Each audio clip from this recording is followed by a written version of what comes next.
Hi everyone, my name is Nilo Jatico II and I'm part of the Peer Tutor Society. And here today we will discuss regarding structures in C. And before we begin, structures in C is a lesson tackled in CC Prop 2. At this point, I will assume that you guys have understand the previous lessons before this lesson. So arrays, making functions, and all of the basics in the language of C. I will assume at this point that you have tackled and you have experience in it. So without further ado, let's begin. So before we get into the syntax and the whole nitty-gritty code, we must first understand the whole nature behind structures. So a structure is a group of elements, and those elements in the structures are heterogeneous. So what do I mean by that? Um, you could use as many data types as you like in a structure. So assume that you have a variable that is a structure, and in that variable you can have different data types. So in the structure you can have an integer, you can have a float, a double, a character, or of an array of characters which makes up a string, or even a structure inside of a structure. And I know it's really hard to visualize it through words, so we're gonna get through that in a bit. And lastly, elements are referred to as members. So in technical terms, the elements inside of a structure is called as members, because when you say elements, sometimes it can be confusing if you're going to use the word element inside of in terms of arrays. And of course, in structures, you can also have an array of structures. So if you use the term elements, it can be quite confusing. So we're going to refer to the elements inside of a structure as members. So as you can see here, you would see an example of what a structure looks like. So just imagine yourself, you made a structure variable called date, and inside of that date you have three members. One is the month, one is the day, and one is the year.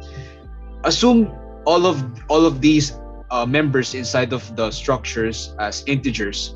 So inside of that one structure, you have access to three different variables, well, assuming of the same data type at this point, in this case.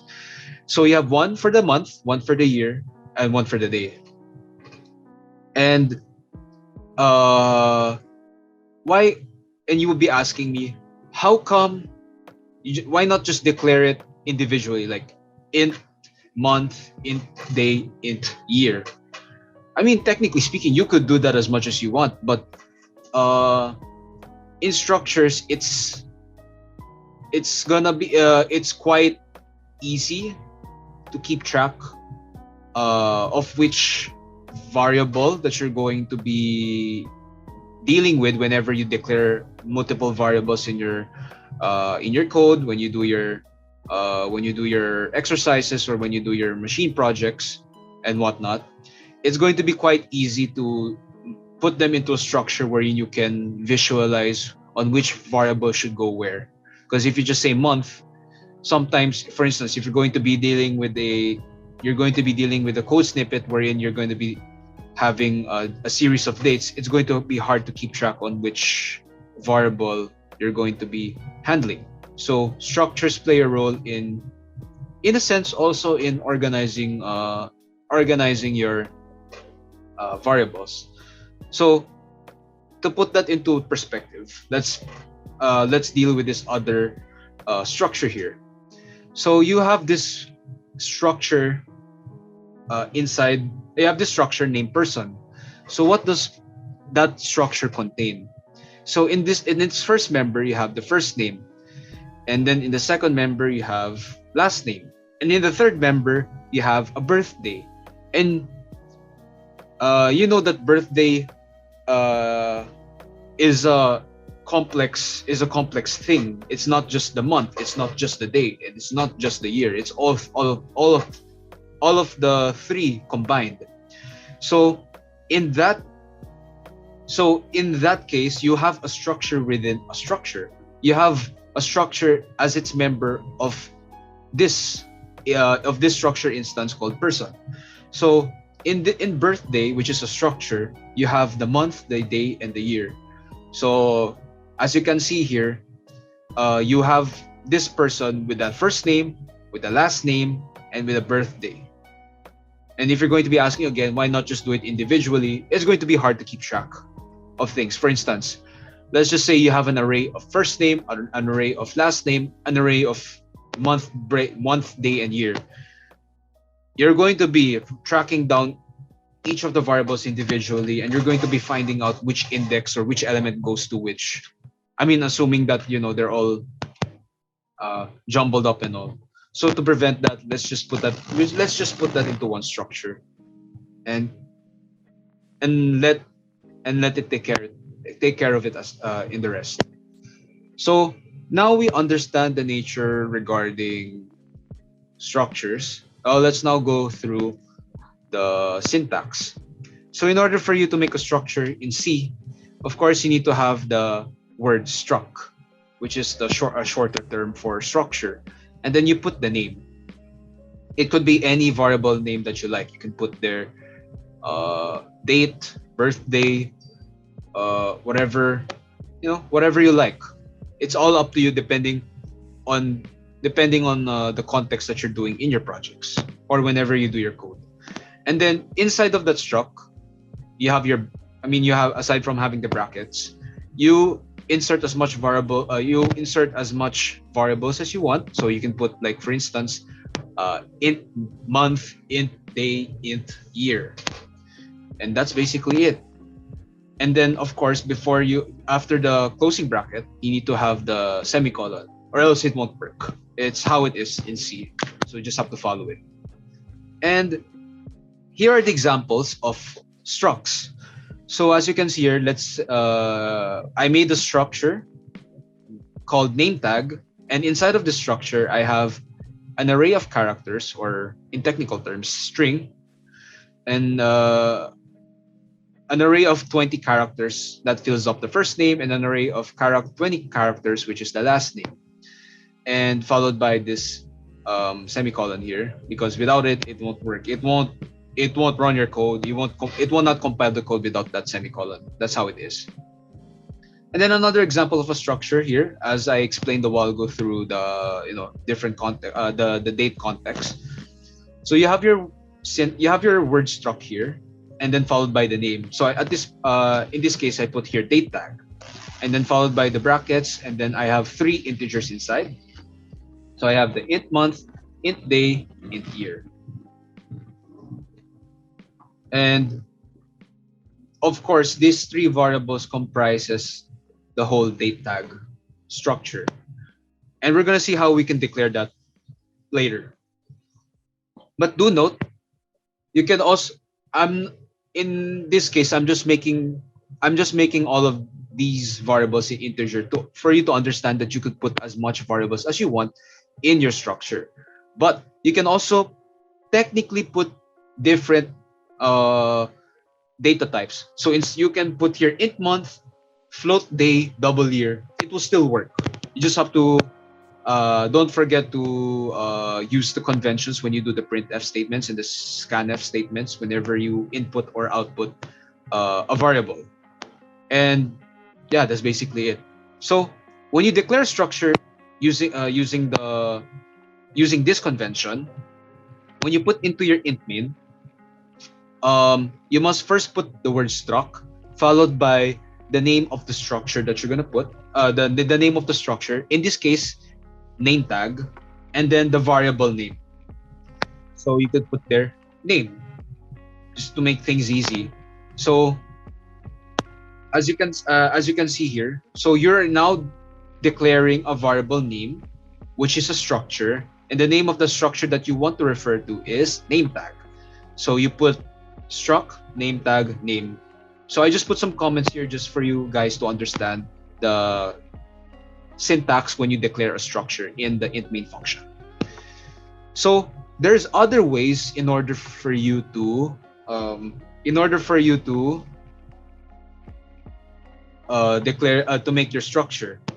So in type def, or what I know is type definition is an alias. Like you could rename, it's like where you can rename, uh let's just say, variables. And in this case of structures, the way how type def works when it comes to structures is you put the word type def, and then you put obviously the struct because you're going to make a structure, and then the name of that structure. And then similarly, like in the previous structure, when you make that structure, you can put as much variables as you need inside the brackets. But this time, after the closing brackets, you put your alternative name. So you could put a naming convention that can be easy for you to understand when you declare a structure using type def. And we're going to go through that afterwards. So you put your alternative name followed by the semicolon, because without the semicolon, it will not work. So here in this example, I put the same declaration of the name tag, except this time I have the type definition word here. And I put an alternative name called name type.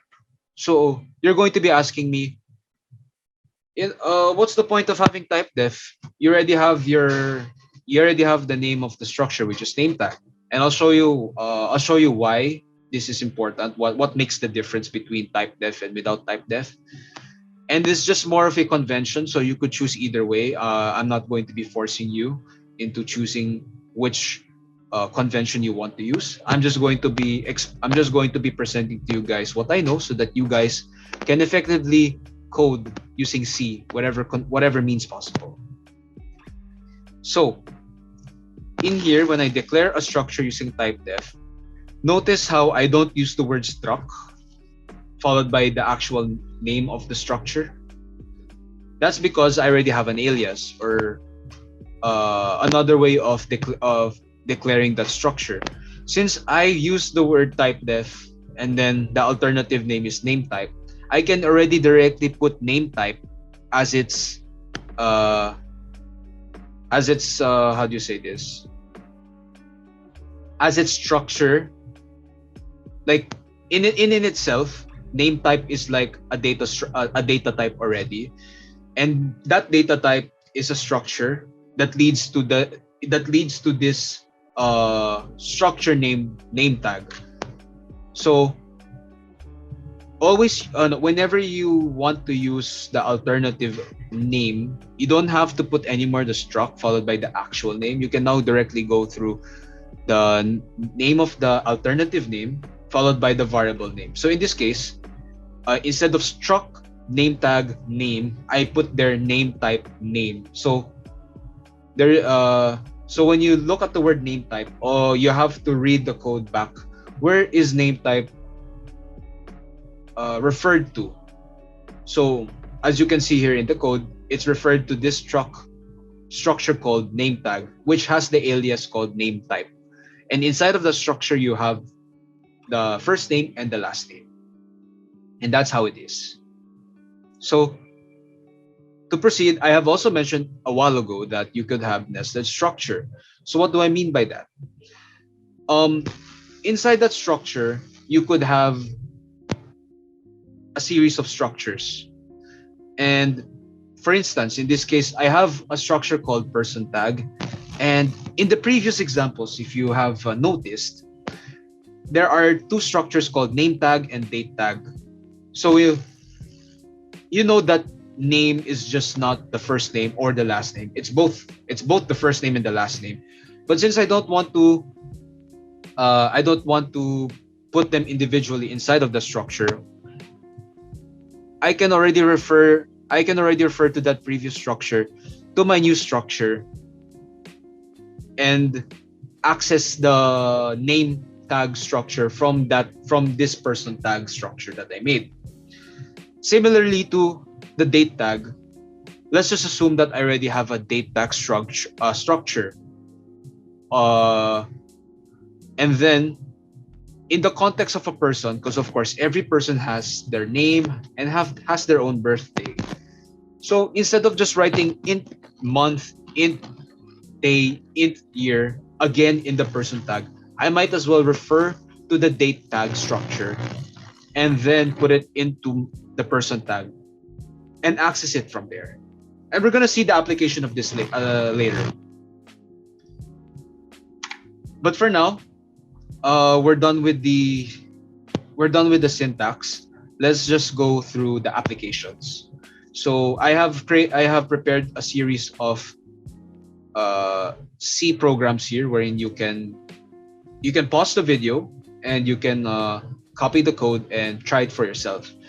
There's nothing wrong in trying, and if you guys have problems, you can always refer to your yeah, I assume you have lecture materials, and you have other means in you have other means through looking through the error of your codes.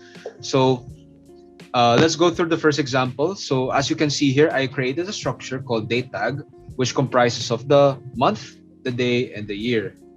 So in this case, since I didn't have the type dev declaration, I used the word struct followed by date tag because I want to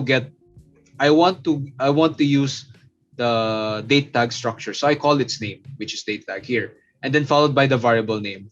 Since I want to, let's say, put a date of today, I just put the variable today for the sake of for the sake of explaining easily.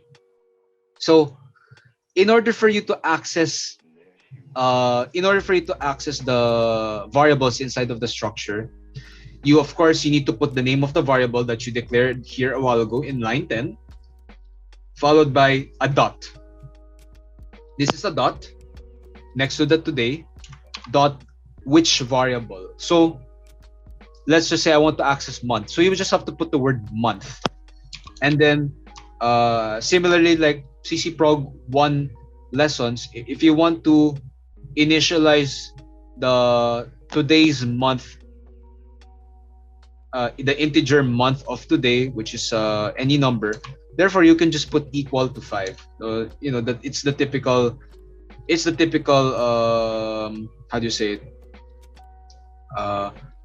It's the typical way on how to pass, not pass, but rather set a value for that variable. I forgot the exact term, but I guess you know what I mean by that.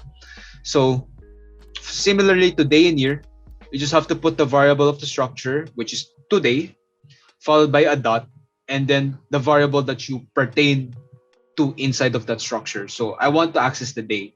Therefore, you put today dot day equals whatever value you want to set up with.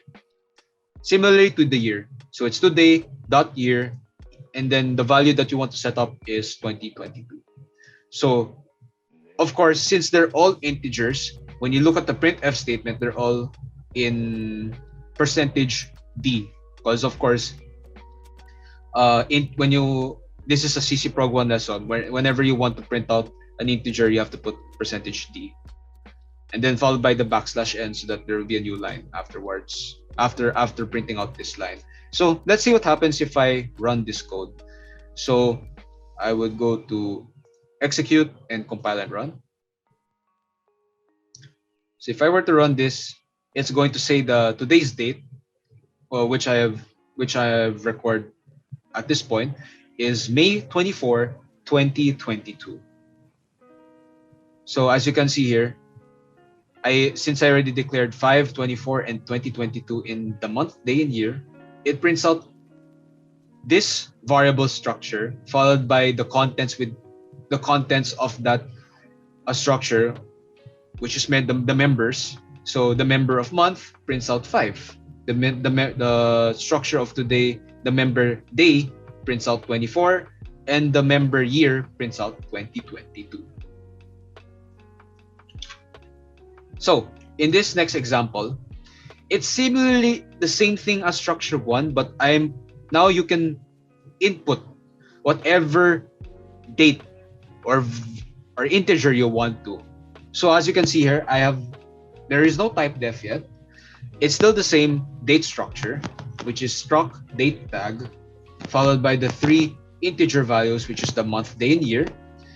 And then I use the word struct followed by date tag, and then the name of the variable I want to use.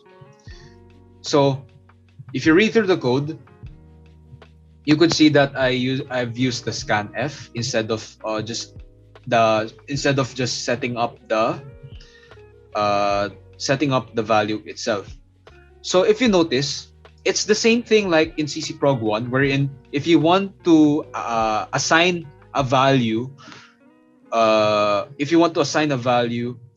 to an integer, you have to put the ampersand followed by the variable name. So same thing here. So you have the date, which is the name of the variable that pertains to the structure of the date tag, followed by a dot, and which specific variable you want to assign a value. You want to assign the value to month. So in this case, if you want to get the value coming from the user, it's the %d coming from the scanf, and then ampersand date dot month. It's the same thing for the day and the year, if you notice. So ampersand date dot day, ampersand date dot year, and then same thing with the previous code. I just have to, if I want to print out the integers, I put the %d in all of them, and then followed by the structure and its variable that I want to and the structure and the member. So in this case, I want to print out the month, the day, and the year. So let's see what happens if I run this code. So in shortcut, instead of just clicking execute and the compile and run, all I have to do is press F11. So it asks me to input the month. So let's put a random month, I guess. So let's say Christmas. So 12, 25, and let's put the last Christmas. So that's 2021. So as you can see here, it printed out 12, 25, 2021. And that's basically it for this program.